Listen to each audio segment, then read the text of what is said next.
Story Bharat channel पर आपका स्वागत है। त्याग और बलिदान की कहानियों की इस श्रृंखला में पेश है आज की कहानी एक ऐसे बच्चे की जिसने अपनी मातृभूमि के सम्मान के लिए ऐसा निर्णय लिया जिसने उसे इतिहास में अमर कर दिया।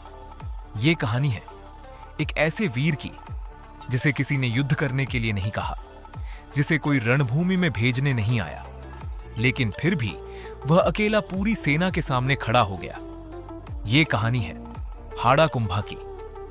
इस कहानी पर आगे बढ़ने से पहले आपसे एक छोटा सा निवेदन है। अगर आप चैनल पर नए हैं तो चैनल को सब्सक्राइब जरूर कर दीजिए ताकि आपको ऐसी ही ऐतिहासिक वीरता और बलिदान से भरी कहानियां लगातार सुनने को मिलती रहे। राजस्थान की वीर भूमि पर एक ऐसा बालक जन्मा था जिसने केवल 12 से 13 वर्ष की आयु में पूरी सेना के सामने अकेले खड़े होकर यह साबित कर दिया कि मातृभूमि का सम्मान उम्र से नहीं, साहस से बचाया जाता है। उस वीर बालक का नाम था कुंभा हाड़ा। उस समय मेवाड़ पर राणा लाखा का शासन था। राणा लाखा का विवाह बूंदी की राजकुमारी से हुआ था। विवाह के बाद राजमहल में खुशियों का माहौल था। रानी अपने नए जीवन में प्रसन्न थीं और राणा लाखा भी उनसे अत्यंत प्रेम करते थे। एक दिन दोनों साथ बैठकर भोजन कर रहे थे। हंसी मजाक के बीच राणा लाखा ने मुस्कुराते हुए रानी से पूछा, रानी सा, मेवाड़ कैसा लगा आपको? रानी ने सहजता से उत्तर दिया, बहुत अच्छा है महाराज। राणा ने फिर मुस्कुराकर पूछा, और बूंदी से अच्छा है क्या? रानी हल्का सा हंस पड़ी और बोली, मेवाड़ बहुत अच्छा है, लेकिन बूंदी तो बूंदी है।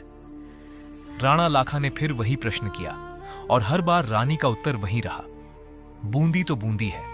धीरे धीरे ये मजाक राणा लाखा के हृदय में चुभने लगा। उनका चेहरा क्रोध से भर उठा। वे भोजन बीच में छोड़कर खड़े हो गए और तुरंत अपने सेनापति को आदेश दिया, सेना तैयार करो, अभी बूंदी पर चढ़ाई होगी। पूरा दरबार स्तब्ध रह गया। रानी ने समझाने की कोशिश की कि वह तो केवल मजाक कर रही थी, लेकिन राणा लाखा ने किसी की एक न सुनी। उन्होंने प्रतिज्ञा कर ली, जब तक बूंदी को ध्वस्त नहीं कर दूंगा तब तक अन्न ग्रहण नहीं करूंगा। अब मेवाड़ के दरबार में चिंता फैल गई। मंत्री, सेनापति और सभी सामंत राणा को समझाने लगे कि एक मजाक के लिए युद्ध उचित नहीं, लेकिन राणा अपने निर्णय पर अडिग रहे। आखिरकार दरबारियों ने एक उपाय निकाला। उन्होंने चित्तौड़ के बाहर बूंदी जैसा एक छोटा नकली किला बनवाया और राणा से कहा, महाराज, इसे बूंदी का किला मानकर ध्वस्त कर दीजिए। आपकी प्रतिज्ञा भी पूरी हो जाएगी और अनर्थ भी टल जाएगा। राणा लाखा इस बात के लिए तैयार हो गए, लेकिन किसी ने नहीं सोचा था कि उस नकली किले के सामने इतिहास लिखा जाने वाला है। जिस दिन राणा लाखा अपनी विशाल सेना लेकर उस किले को ध्वस्त करने पहुंचे, उसी दिन एक दुबला पतला सा बालक तलवार लेकर किले के द्वार पर आ खड़ा हुआ। वह अकेला था, लेकिन उसकी आंखों में अग्नि जल रही थी। उसने ऊंची आवाज में कहा, रुको, बूंदी के किले को हाथ लगाने से पहले तुम्हें मुझसे युद्ध करना होगा। सैनिकों ने उस बालक को देखकर हंसना शुरू कर दिया। किसी ने कहा, हटो बालक, ये युद्ध तुम्हारे बस की बात नहीं। लेकिन वह बालक टस से मस नहीं हुआ।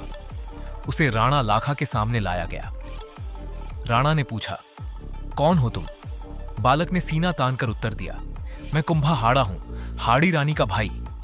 उसकी आवाज में ऐसा गर्व था कि पल भर के लिए पूरा मैदान शांत हो गया। कुंभा ने आगे कहा, जब तक मेरे शरीर में प्राण है, बूंदी का कोई कुछ नहीं बिगाड़ सकता। दरबारियों ने उसे समझाया, यह असली बूंदी नहीं है बालक, यह तो केवल मिट्टी का नकली किला है। लेकिन कुंभा हाड़ा के लिए वह केवल मिट्टी का किला नहीं था, वह उसकी मातृभूमि के सम्मान का प्रतीक था। उसने तलवार उठाई और कहा, हाड़ा राजपूत अपने राज्य के सम्मान पर समझौता नहीं करते, चाहे सामने पूरी दुनिया ही क्यों ना खड़ी हो। एक तरफ मेवाड़ की विशाल सेना थी और दूसरी तरफ केवल 12 से 13 वर्ष का एक बालक। लेकिन उस दिन साहस का आकार सेना से नहीं, उस बालक के हृदय से मापा जा रहा था।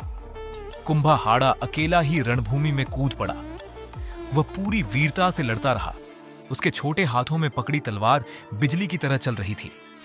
सैनिक भी उस बालक का साहस देखकर दंग रह गए, लेकिन आखिरकार संख्या और शक्ति के आगे वह वीर बालक घायल होकर भूमि पर गिर पड़ा। मरते समय भी उसकी आंखों में डर नहीं था, सिर्फ अपनी मातृभूमि के सम्मान की चमक थी। और उसी रणभूमि में कुंभा हाड़ा वीरगति को प्राप्त हो गया। उसके बलिदान के बाद ही उस नकली किले को ध्वस्त किया गया। लेकिन उस दिन इतिहास ने देख लिया कि राजस्थान की धरती पर ऐसे वीर जन्म लेते हैं जो मिट्टी के एक प्रतीक के लिए भी अपने प्राण न्यौछावर कर देते हैं। कुंभा हाड़ा केवल एक बालक नहीं था, वह राजपूती आन, बाण और शान का जीवित प्रतीक था। अगर आपको हाड़ा कुंभा की यह वीरता और बलिदान से भरी कहानी पसंद आई हो तो वीडियो को लाइक जरूर करें और ऐसी ही राजस्थान तथा भारत के वीरों की ऐतिहासिक, प्रेरणादायक और वीरतापूर्ण कहानियां सुनने के लिए हमारे चैनल को सब्सक्राइब कर लीजिए। साथ ही इस वीडियो को अधिक से अधिक शेयर करें ताकि हमारे इतिहास के ऐसे अमर वीरों की गाथाएं ज्यादा से ज्यादा लोगों तक पहुंच सके। धन्यवाद।